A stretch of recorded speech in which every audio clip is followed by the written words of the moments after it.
It was right here where A.T. Perry caught a dime from Sam Hartman, and Wake Forest walks out of here 6-0 for the first time since 1944. And today, he was inducted into the Hall of Fame with a sea of pinstripe jerseys, all wearing the same number 2 on the back. I mean, we saw all the alumni, all the Cuse fans wearing 44 on their backs, taking selfies, even praying next to the Ernie Davis statue in front of the Carrier Dome. Now, in order for the Syracuse University men's soccer team to make a run at the ACC tournament, they're going to have to juggle a lot of competition. Our James Kattato is live on campus to tell us how this season opener was a little more special than the rest. Yeah, Noah, it wouldn't be a November in Syracuse if the weather wasn't wildly mediocre and cold.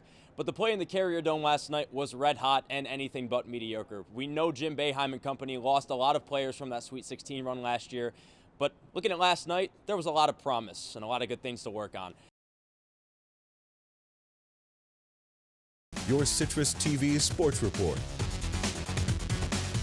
Syracuse women's basketball, maybe we should call them the mayors of Upset City. Hi, everyone. I'm James Kattato. It was adversity personified for the Orange as they battled back for a big win against 18th-ranked Ohio State via a second-half flurry. After the Buckeyes started out the game up 15-3, the Orange battled back and only went into the locker room down 3 at the half. But when they came back out, that's when everything started to change. The Orange scored 29 third-quarter points, and it was enough to hold on. 3 players had over 20 points in the Orange's biggest win of the season. Head coach Von Reed says they could have given up at any point during this game, but they didn't. When they jumped out on us. The Orange moved to 4-4 on the year. They'll take on Central Connecticut State in the Dome this Sunday at 2. And everyone's still talking about the signature win the men's basketball team had over 6-0 Indiana on Tuesday, and with good reason. The Orange knocked off the Hoosiers by 2 in double overtime. Now they're riding high into their next game.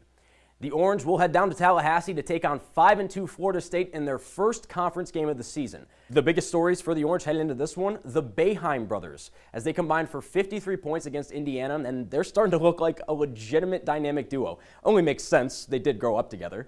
But that Seminole defense is going to prove tough. 2 of their guards are in the top 15 in the ACC for steals, so the ball handling, which has been a bit of a problem for Syracuse this year, will have to be sharp. Tip-off is this Saturday at 4. And if you're talking about Syracuse basketball, you can't go without mentioning Christian Brothers Academy football. Interesting, I know, stay with me. Syracuse point guard Symir Torrance, right? His brother Syer is the star sophomore wide receiver for the brothers, and they're playing in the New York State High School Class A state final.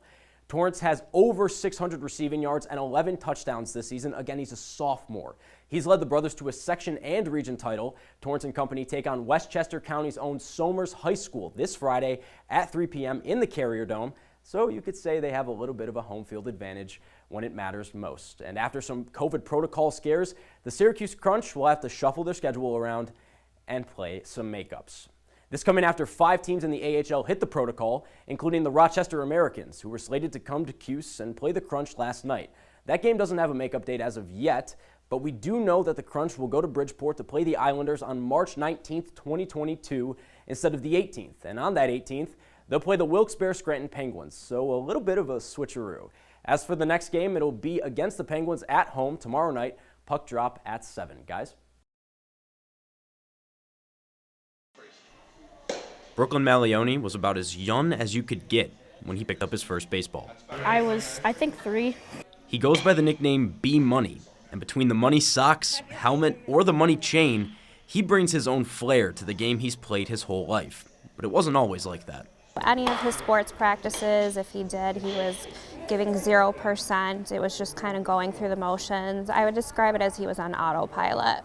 Off the field, Brooklyn was bullied, and 3 years ago, the 11-year-old and his mom received some news from the doctor that would shake up their family's life. He was diagnosed with anxiety and PTSD. Some days I couldn't even get out of bed. Some days I couldn't even eat. Watching your child struggling with that and not being able to flick a switch and make it better is probably the hardest, most discouraging thing you could ever watch as a mom. On Brooklyn's 11th birthday, he blew out the candles and made one wish: to be a normal kid again. Because kids don't normally have to go through PTSD and anxiety when they're that young. But it was right here on his birthday night at Murnane Field in front of this very dugout where it all started to change. B-Money, who is turning 11 today. Yeah, B-Money! Happy birthday, B-Money! And then everyone just waited at the end of the game to say happy birthday. They all gave him an autograph ball. Ryan Anos came out and gave him an autographed baseball bat that he broke that day, and it said happy birthday. After that day, B-Money was with the players for every game, from their highs and even lows. John Franchi runs the Utica Blue Sox Academy and saw how much those interactions meant to Brooklyn. Something simple, something small, just as taking the field and playing catch with them, made the kid feel 10 feet tall. And here's this kid who's constantly being bullied and constantly being picked on to being the face of the show. It changed my life completely. In 5 seconds, I walked into the dugout, and the Blue Sox taught me how to be myself and not to care about what other people think. As B continues to get older, his outlook at how he'll use these experiences for the rest of his life is right on the money. I'm going to treat everyone how I'm supposed to treat people, and even if they're mean to me, I'm going to still show them respect. And I mean, that's what the Blue Sox taught me. Reporting, James Kattato. Life is great. NCC News.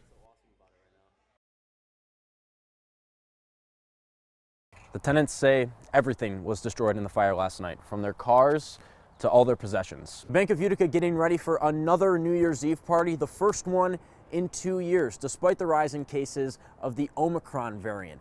If you were to ask county officials what the word of the meeting today was, it would be pride, because they're proud of this budget and how it's impacting the county, because taxpayers aren't going to have to take any additional money out of their wallets to pay the county next year. Roasted ham with a pineapple demi-glaze, goat cheese and parsnip whipped potatoes, and candied baby carrots. That's what was on the menu tonight at John Guy Prindle Apartments in Ilion, as one local chef served disabled seniors and helped them celebrate Christmas together. Dromstead did say during the press conference that around 150 workers are still unvaccinated. We know they've been very active, but they're not even close to done. Sangertown Square on Monday, 1 to 5 p.m., they're going to be partnering with MVHS in the food court, getting more shots in arms. And just like today, 5 to 11-year-olds can come in, get their shot.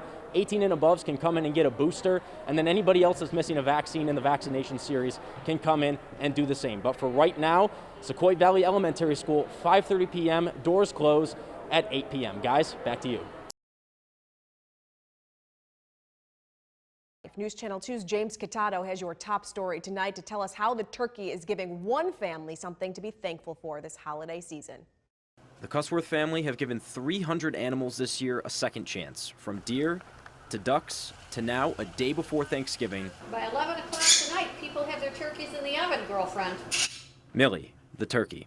Tomorrow's Thanksgiving Day, and most people are thinking about eating turkey.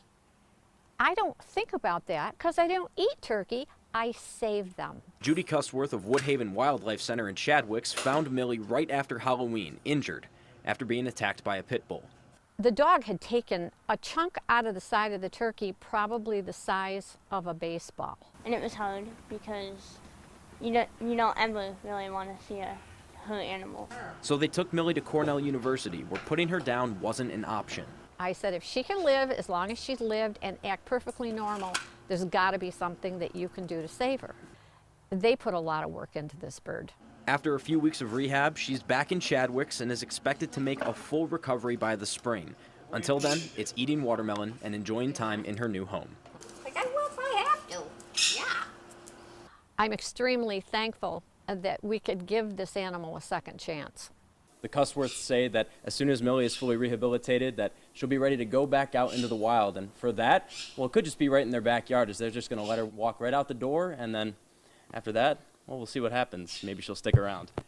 She got a piece of the mic. She's definitely talkative. Reporting in Chadwicks, I'm James Kattato. Happy Thanksgiving. Nearly a dozen people are homeless in Unadilla after an apartment fire destroyed the entire building. In tonight's top story, News Channel 2's James Kattato tells us how the families are recovering in the aftermath and how the community is rallying around them. Well, my sister was going to take a shower and she thought it was a light that was filming or that was outside, and come to find out it was flames. With barely any time to react, Taylor and Courtney Stadler got out of their burning apartment building as fast as they could. So the first thing I did was got my mom out. 5 different fire crews were at the scene in Unadilla for 6.5 hours, trying to put out the flames and stop them from spreading to neighboring houses. Today, 2 families are left homeless just 4 days before Christmas. My wife now has burns. My 1-year-old son has burns. Just a tragic loss. First responders say the fire was so severe, they had never seen anything like it. And as a fireman for 22 years here, it's the worst one I ever saw. You could not tell what was in the house or at all. By the time we were there, it was fully engulfed in flames. The tenants say everything was destroyed in the fire last night, from their cars to all their possessions. The local fire chief says there are steps you can take to make sure this doesn't happen to you this holiday season. As of right now, we don't know what caused the fire. When you go to bed, unplug your Christmas lights. Be honest with you, it could be a short in your wiring system when you have Christmas lights and you go to bed and you got them on. You never know. The families are staying at a local motel with assistance from the Red Cross. Fire Chief Mazzoni says the village is rallying around these families in a time when they need it most. We're trying to do an organization in the village, and the other departments are going to help probably too. Try to get some gifts for them for Christmas.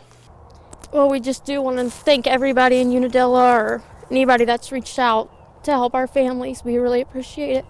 A GoFundMe page has been made to support the families, which has already raised almost $3,000. In Unadilla, James Kattato, News Channel 2.